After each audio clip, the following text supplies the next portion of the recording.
Hey guys, welcome back to the second and final part of our Final Fantasy VII Quick Play, looking at the opening of the game. Now in this part we're going to be focused much more on the characters and dialogue sequences, but even before we get to that, we've got to actually deal with getting out of Midgar. So we detonated the reactor, and that caused a lot of damage, in fact a billion gills worth of damage as we find out later. And yeah, we've just got to go kind of make our way through the city and try and avoid the guards. So Jesse rigs an explosive and blows open the door.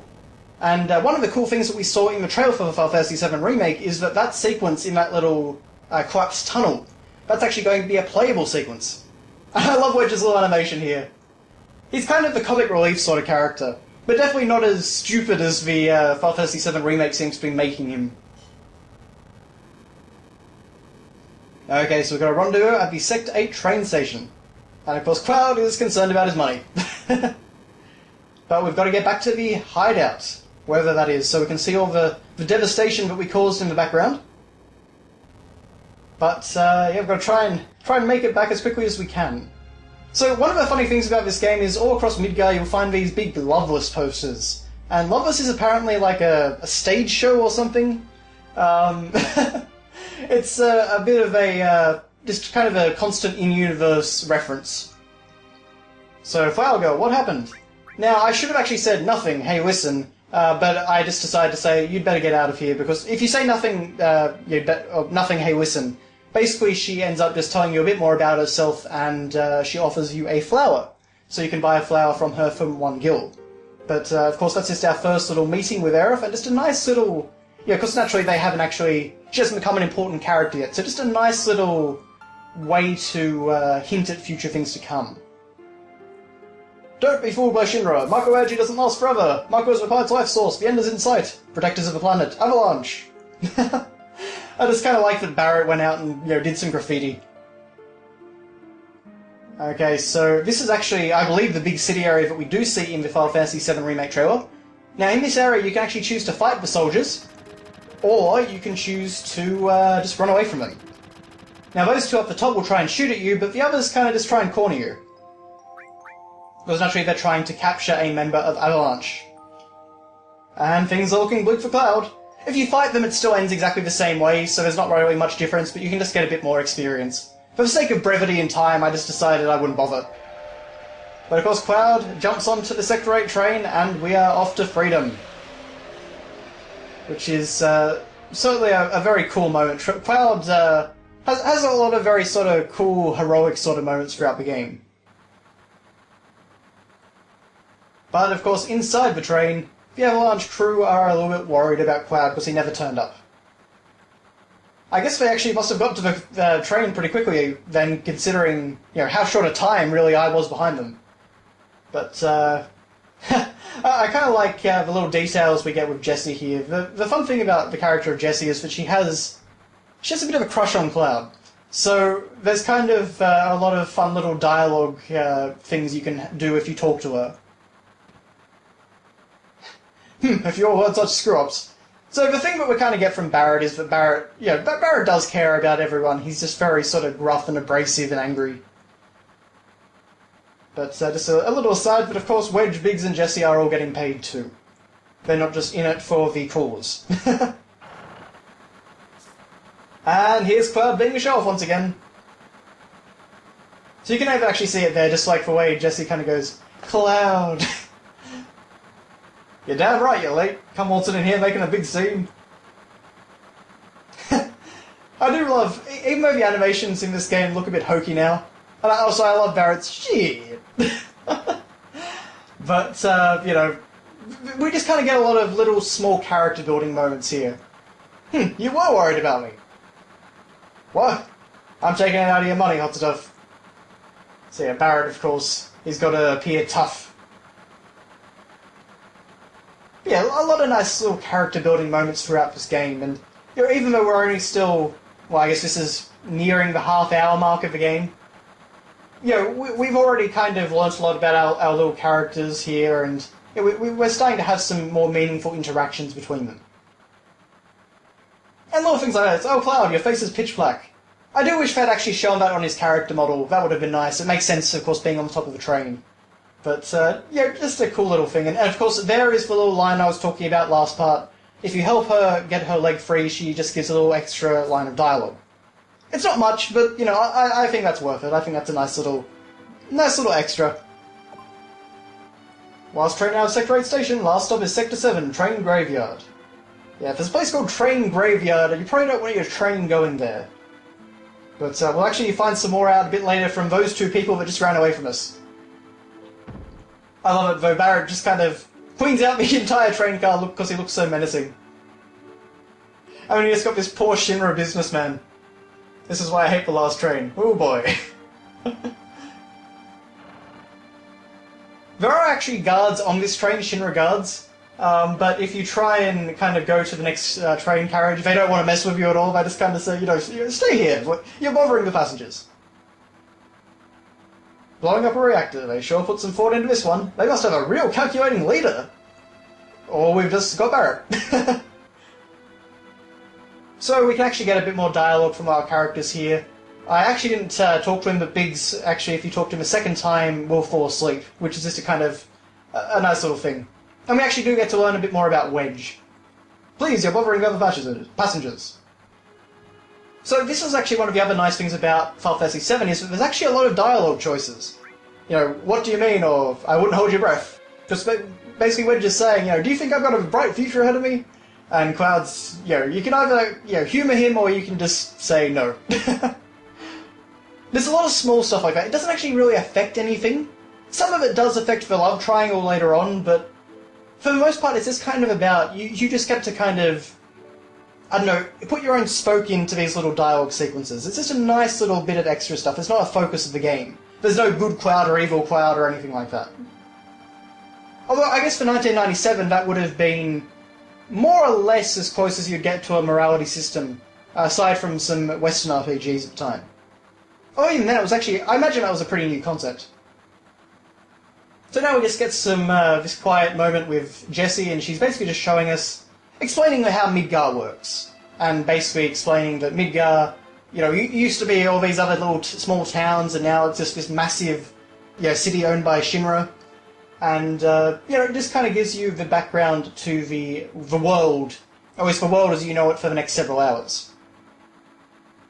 One of the greatest things that Final Fantasy VII does is that you spend so much time in Midgar, you spend probably, I'd probably say maybe 10 hours or so, doing all this different stuff in Midgar, and then finally, once you get onto the world map, it just kind of, there's this great sense of openness and that the adventure's just beginning, even though you've done so much and achieved so much already. But just in terms of the Midgar content, Final Fantasy VII, that really helps Final Fantasy VII kick off with a bang, and the momentum kind of doesn't really ever stop, it just keeps going all the way through Midgar. Once you actually get out of Midgar, the game actually does slow down for a while, but it does pick up again as you know, kind of progress. So, you know, it's just an interesting balance, but definitely the start of the game, the opening several hours, is a very, very compelling story. A floating city, pretty unsettling scenery. And of course Barrett is actually a bit surprised to hear that out of Cloud. You just full of surprises. Again, he's very much kind of written like a Mr. T sort of character. The upper world, a city on a plate. It's because of that fucking pizza that people underneath are suffering. I just assume what he's swearing, to be honest. They never actually make him swear in the game. They just kind of, well, aside from that shit before, but, you know, they just kind of mainly cover it up with the symbols. In fact, actually, it makes me wonder how they got away with that one swear word in the last pod, but anyway, just, I guess, whatever they could get past it. I know, no one lives in the slums because they want to. So Cloud's kind of actually got a bit more of a... maybe a poetic element to him than you may have first thought. And just kind of in those quieter moments, you kind of... the characters are a bit more reflective. And then we get to see kind of basically what Barrett's talking about, this giant, you know, pizza as he called it, the giant plate that blocks out the sky for all the poorer people. Midgar is basically... social class segregation taken to the extreme. The poor people, they don't even get the sky. So, yeah, it's a very interesting concept, and it's explored more or less pretty thoroughly. Okay, so of course, For whatever reason, some of the characters just walk off and some of them jump off. Like Jessie, she's got to jump down the stairs. I don't really get that. And of course Cloud has to jump out the train door. And that's another little example of what I was talking about last part, where characters can kind of, text boxes can pop up and they'll tell you to do things even while you're still running around. Don't you all be scared of that explosion. Because the next one's going to be bigger than that. Okay, so now we've got to get back to the hideout. And this is just a much more chill part of the game. We're in a town now. RPGs generally have a rhythm that goes town, dungeon, town, or so on. And that gets broken up with cutscenes and world map sequences and exploration and all that. But in general, that's kind of the rhythm of an RPG. So, this opening sequence very much does stick to that. So after we had our big exciting opening, we can then go into a town sequence, we can talk to people for a while and relax. While also, of course, building up the story and preparing for the next mission. And also dealing with tutorials, of course. So naturally, Barrett runs in there, he shoots the place up, and he kicks everyone out. And even though Barrett gets a little bit impatient, we can actually talk to all these people. And this guy's got something very interesting, so he says, "Did you hear? There's a news update. They say that there was a terrorist explosion up above and this time it was a Mako reactor. You know what that means? You see, I keep on top of these things, and if you ask me, if you knock out Midgar's power, then all its computers and signals are going to be knocked out too. Financially, it must have been about 1 billion gil worth of damage. And that ain't all, a lot of innocent people got killed too. If that explosion had been in the middle of the night, that would have been one thing, at least the people could have gone in their sleep. That certainly puts a darker spin on the Avalanche thing. But then, at this stage of the game, of course, you don't know, is that just propaganda, or is that actually what happened? And it's kind of an interesting little thing there. It's not much in Final Fantasy VII is black and white, and that's one of the things that I really like about the story. I do love that. Yo, Cloud, get off your slow-moving ass. Just of course we're taking too long and talking to NPCs. Just some colour commentary from Barrett. And of course we've got our traditional drunk character, which you always find in this sort of environment. And now in the background here, I'm not exactly sure what this theme is called. I can't remember, is this Tifa's theme, or is it a different one? Anyway, of course I actually haven't talked about the music. The music in Final Fantasy VII is exceptional. Even though it's not quite as... like the samples used aren't quite as good as in like Final Fantasy VIII and IX, the music itself, the compositions are fantastic. It's some of Uematsu's best work in my opinion. And there's little things like that where, Tifa here, who is your childhood friend, asks if Barrett, you and Barrett fought while on the mission, and, Cloud, you can say yeah, or you can say no, not at all, we were well behaved. So, and you get different responses for each of that. Oh, wow, Tifa really knows how to cook. Anyway, let me tell you something. And of course you can say I'm not interested, but yeah, so Wedge reveals that because Tifa always lets him test her cooking, Wedge is now roly-poly. So it's kind of a fun little thing. And Jessie's actually talking to herself there. And it's, of course, that's actually just a little...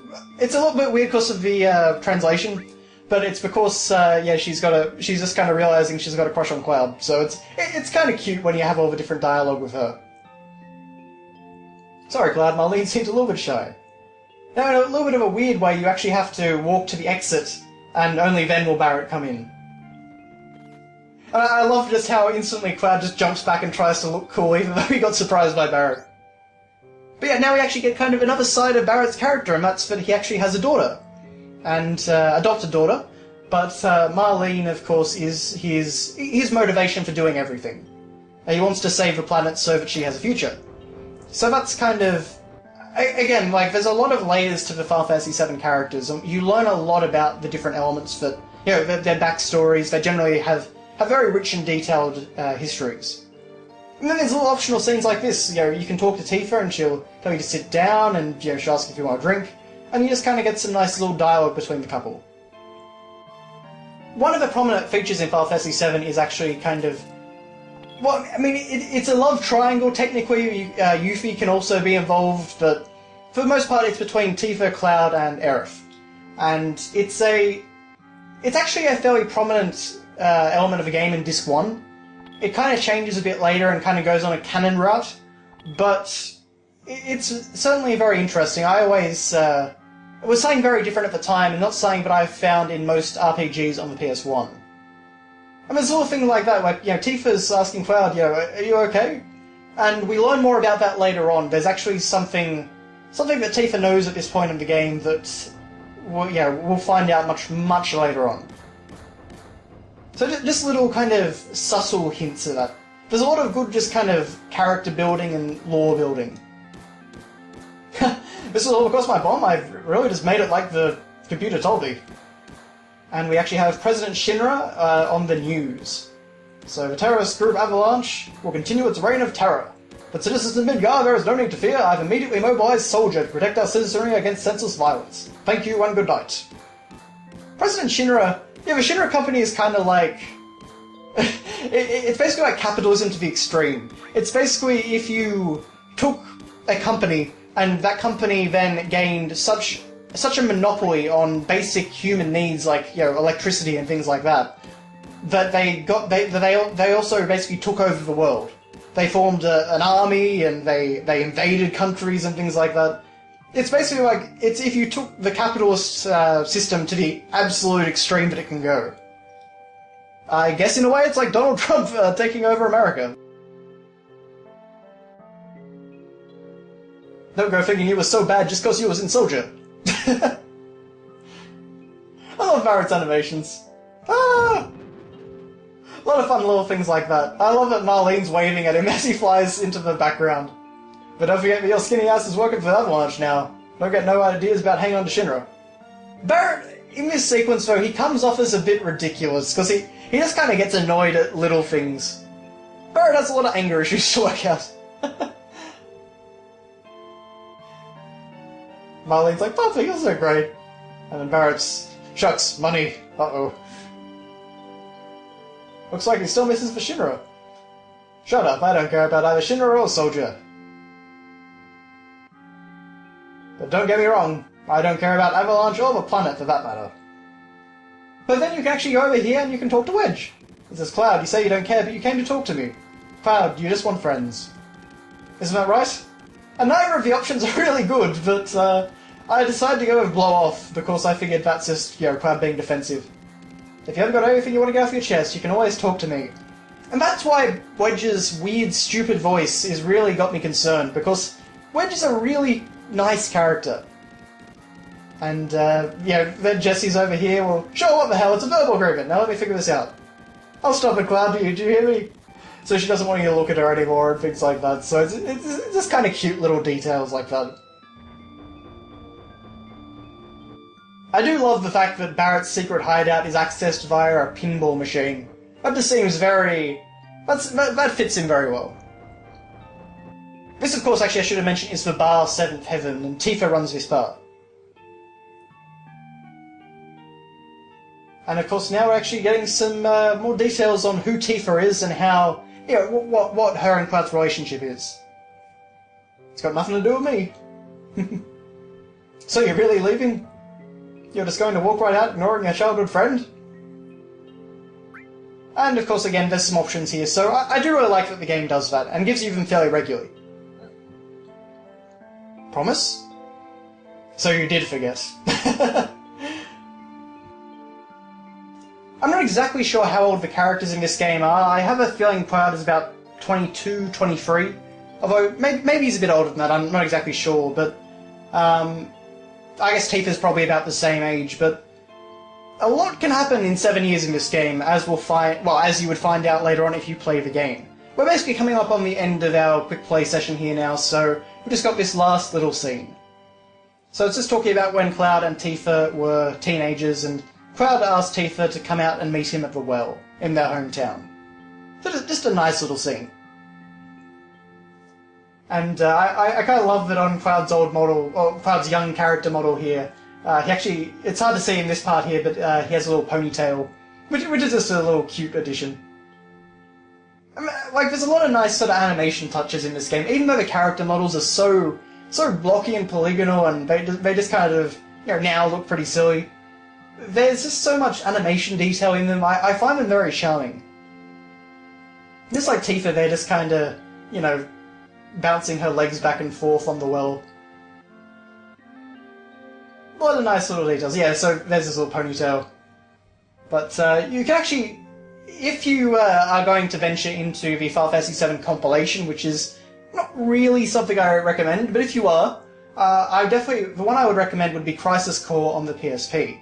And one cool thing is that that has a lot of stuff about, mainly this sort of time period, about 7 years or so before Final Fantasy VII takes place.